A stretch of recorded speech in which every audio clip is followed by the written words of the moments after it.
Hey guys, since no one joined me on my Zoom yesterday, I thought I would record something to pass along with you to help with the rest of the semester. So I made a list of a few things that might be questions for you.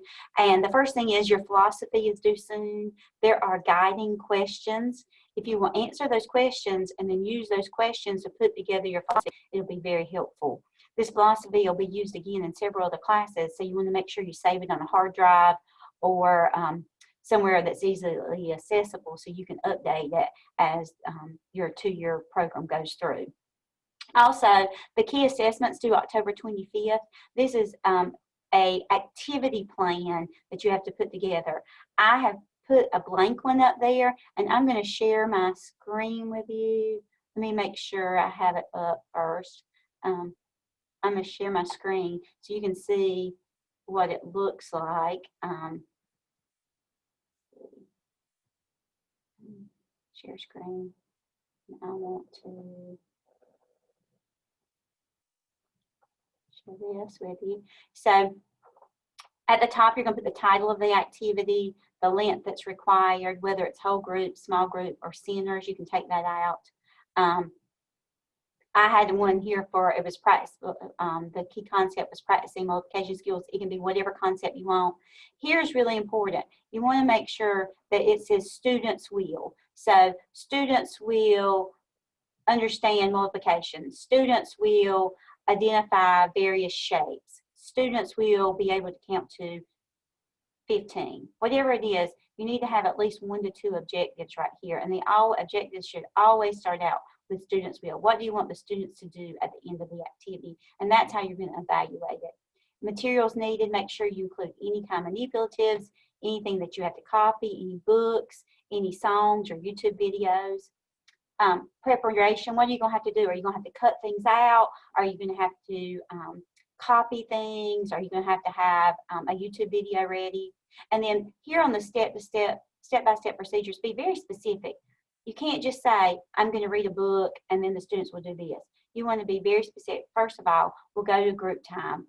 In group time, I'll read the book. I'll stop periodically to point out certain things. After the book is finished, we'll move to centers. Be very specific there on what you're going to do.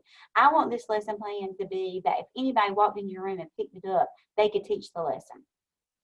What to watch out for precautions? Are there any things if you're using paint or scissors or glue? You might want to say that the students are going to wear smocks or something to protect their clothing.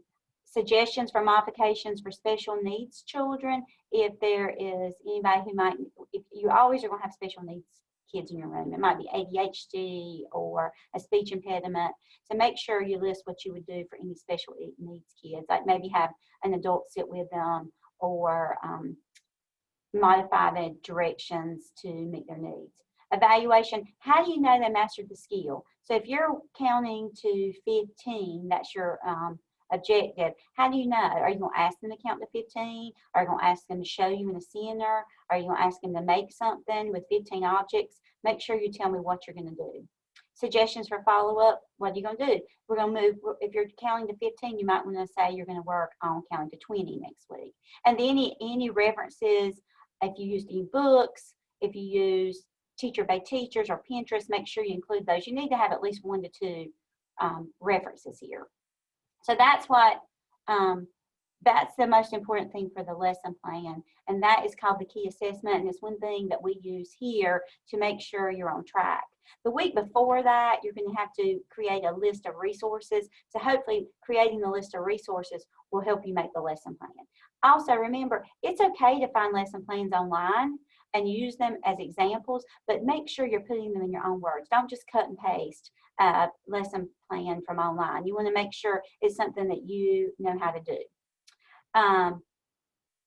The next thing I wanted to mention to you was your field experience. This class does require 6 hours of observation in a child care facility. It has to have 2 hours in a baby room, 2 hours in a toddler room, and 2 hours in an older preschool room. That is non-negotiable. It's part of the state requirement for you to get your credentials. That needs to be completed and back to me by November 29th. Please do not wait till Thanksgiving to try to get these 6 hours in. I've had people in the past who did not pass the course, because this is a requirement for the state for you to pass this course. So you need to do your 6 hours observation. You can do them at one center if they have babies to preschoolers, or if you have to do 2 hours at your church and 2 hours at after school program, that's fine. Do not go in to ask for a public school or anything that you're going to have to get a background check. You're not going to have time to get all that done. So if you need some suggestions of places to go, I have a few people that I've always let our students come in and observe. With COVID, you need to make sure you're following all the COVID restrictions and wearing masks, and using the 3 W's also. After you complete this course, if you get a C or better, you'll be able to send your transcript to the North Carolina DCDEE, and they will send you a certificate from the state saying you have your credentials. That does not come from BCC. Every semester, I have students wanting to know why the registrar has not sent them a certificate. It does not come from BCC.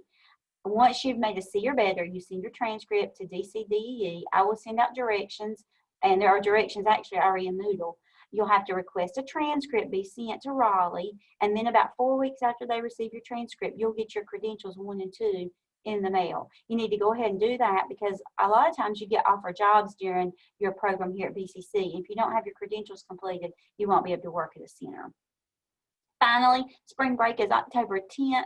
Well, it's actually the 12th, 13th, and 14th.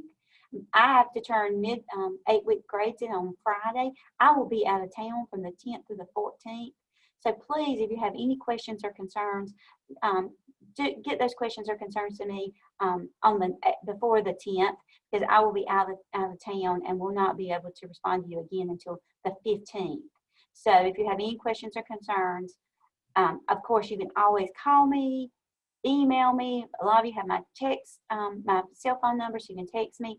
And if you have any questions, please don't hesitate to let me know. I hope this answers a few of your questions. We can Zoom at any time. If you want to contact me during my office hours by Zoom, you just click on that Zoom me in Moodle, and it will send me a notification that you're online, and I can talk to you face to face.